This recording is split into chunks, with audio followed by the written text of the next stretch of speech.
Jared Weiss, CLNS Radio. Al, after game 2, you said you wanted to find your offensive rhythm. You were tied for the game high tonight in scoring. Do you feel like you found it?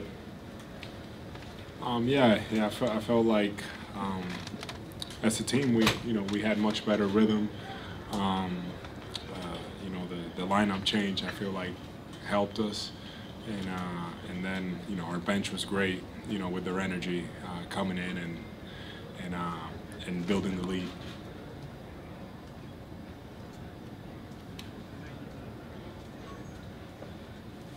Al, Teddy Greenstein from the Chicago Tribune. Do you think what your offense reflected, 34 assists, and they only had 14, does that reflect how the offense played tonight?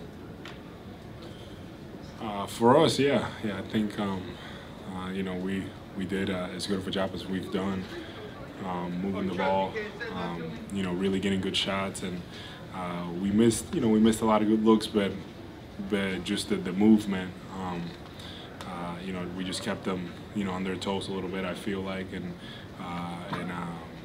that's the way that we like to play. Al, Anthony D'Amato, EC Sports. Rare night for Butler, 0 attempts from the free throw line. Can you explain what you guys switched up differently to make that possible?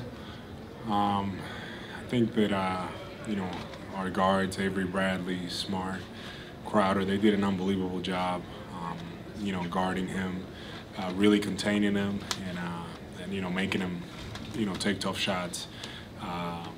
Butler's a great player, and I just feel like our guys were really good at, showing their hands and just challenging everything. Al, Mark D'Amico, Celtics.com. Obviously, you guys came out, built a big lead, 20 points during the first half, and then it came down to 1 in the early moments of the third quarter. Why do you think you guys were able to respond, and what does it feel like now, knowing that you can respond to those situations in the postseason? Yeah, I think that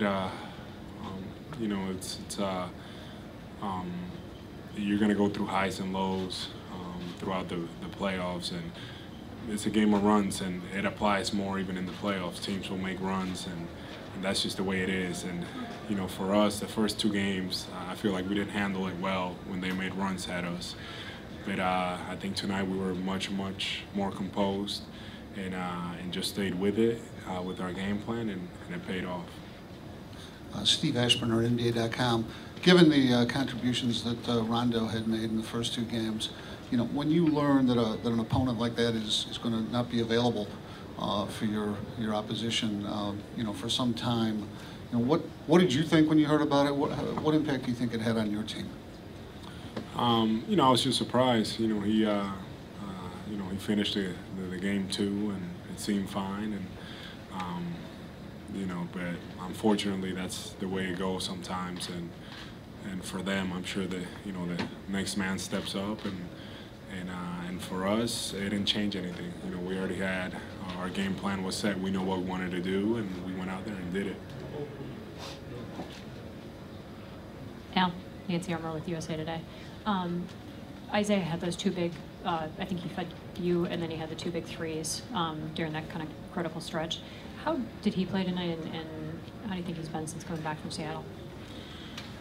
Yeah, I thought Isaiah was great. I feel like he really was reading the defense, just making the simple play, and knowing when to shoot, knowing when to pass. He was very poised, definitely proud of him with how he's been able to handle everything, and how he got it together and put a great performance tonight. Al, Mark D'Amico, Celtics.com once more. You mentioned at the beginning that you think that the lineup change benefited you guys. How so? I think it just made us more versatile.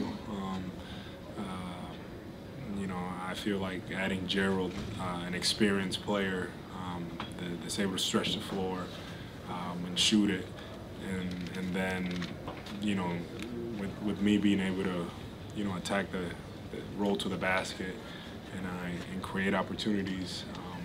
I just think that really helped us. I think Coach did a great job on identifying that and making that adjustment. That was a big risk going into the game. We hadn't played with Gerald much this year, but a lot of credit to him. You know, he was ready to go, and he was great for us tonight. Gary Weiss from Boston Globe. The symmetry between you and Isaiah on the pick and roll, we haven't seen much of that this year, but can you talk about how that went down and just kind of, was he a little, you said before that he was, the spirits a little higher. When did you notice that? Did you notice it when he got back from Washington?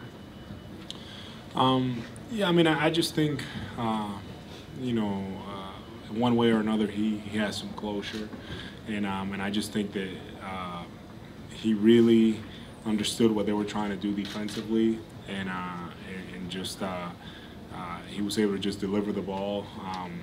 Also, you know, me playing at the 5, you know, I had to, you know, roll more, and I think that that's where you talk about the connection, the pick and roll connection, that opened everything up. Normally I'm out in the perimeter. If I'm setting it, I'm popping, and tonight I was able to roll a little more, put pressure on the rim, and you know, I feel like, you know, that's one of the strengths of our team. You know, a lot of our bigs, we can do both. We can pop, but we can